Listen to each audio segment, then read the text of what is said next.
ನಮಸ್ಕಾರ ಸ್ನೇಹಿತರೆ. Big boss ಮನೆಯಲ್ಲಿ ಸ್ಪರ್ಧಿಗಳು ಮೊಬೈಲ್ ಫೋನ್ ಬಳಕೆ ಮಾಡ್ತಿದ್ದಾರಾ?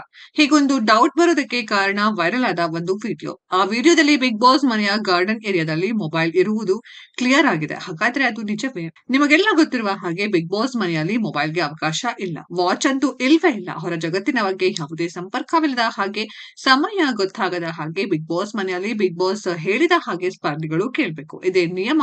ಹೇಗಿದ್ರೂ ಯಾರಿಗೂ ಗೊತ್ತಾಗದ ಹಾಗೆ ಸ್ಪರ್ಧಿಗಳು ಮೊಬೈಲ್ ಬಳಕೆ ಮಾಡ್ತಾರೇನೋ ಎಂಬ ಅನುಮಾನ ಕೆಲವರಿಗೆ ಇದ್ದೇ ಇದೆ. ಅದಕ್ಕೆ ಪುಷ್ಟಿ ನೀಡುವಂತೆ ಒಂದು ವಿಡಿಯೋ ಸೋಷಿಯಲ್ ಮೀಡಿಯಾದಲ್ಲಿ ವೈರಲ್ ಆಗಿದೆ. ವೈರಲ್ ವಿಡಿಯೋದಲ್ಲಿ ಬಿಗ್ ಬಾಸ್ ಮನೆಯ ಗಾರ್ಡನ್ ಏರಿಯಾದಲ್ಲಿ ಮೊಬೈಲ್ ಇರುವುದು ಸ್ಪಷ್ಟವಾಗಿ ಕಾಣ್ತಿದೆ. ಹಾಗಾದ್ರೆ ಗಾರ್ಡನ್ ಏರಿಯಾದಲ್ಲಿ ಓಪನ್ ಆಗಿ ಸ್ಪರ್ಧಿಗಳು ಮೊಬೈಲ್ ಬಳಕೆ ಮಾಡ್ತಿದ್ದಾರಾ? ಹೀಗೊಂದು ಅನುಮಾನ ವೀಕ್ಷಕರಲ್ಲಿ ಮೂಡಿದೆ. ಆದ್ರೆ ಸತ್ಯಾಸತ್ಯತೆ ಏನ್ ಗೊತ್ತಾ? ಬಿಗ್ ಬಾಸ್ ಕನ್ನಡ 12 ಕಾರ್ಯಕ್ರಮಕ್ಕಾಗಿ ನಿರ್ಮಿಸಲಾಗಿರುವ ಅರಮನೆಯ ಗಾರ್ಡನ್ ಏರಿಯಾದಲ್ಲಿ ಮೊಬೈಲ್ ಇರುವುದು ಸತ್ಯ. ಆದ್ರೆ ಅದು ನಿಜವಾದ ಮೊಬೈಲ್ ಅಲ್ಲ.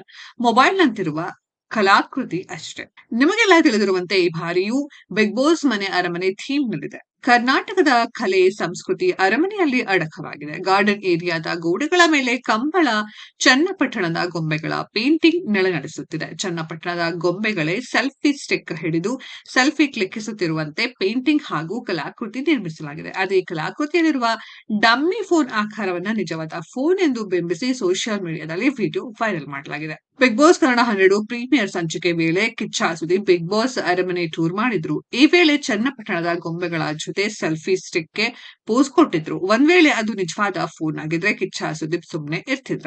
ಸ್ನೇಹಿತರೆ, ಇದ್ರ ಬಗ್ಗೆ ನಿಮ್ಮ ಅನಿಸಿಕೆಯನ್ನ ಕಾಮೆಂಟ್ ಬಾಕ್ಸ್ ಅಲ್ಲಿ ಕಮೆಂಟ್ ಮಾಡಿ. ಈ ವಿಡಿಯೋ ಇಷ್ಟ ಆಗಿದ್ರೆ ಲೈಕ್ ಮಾಡಿ, ಶೇರ್ ಮಾಡಿ, ಚಾನೆಲ್‌ನ ಸಬ್ಸ್ಕ್ರೈಬ್ ಮಾಡಿ, ಪಕ್ಕದಲ್ಲಿ ಇರೋ ಬೆಲ್ ಐಕಾನ್ನ ಹಿಟ್ ಮಾಡಿ. ಮುಂದಿನ ವಿಡಿಯೋದಲ್ಲಿ ಭೇಟಿಯಾಗೋಣ. ಧನ್ಯವಾದಗಳು.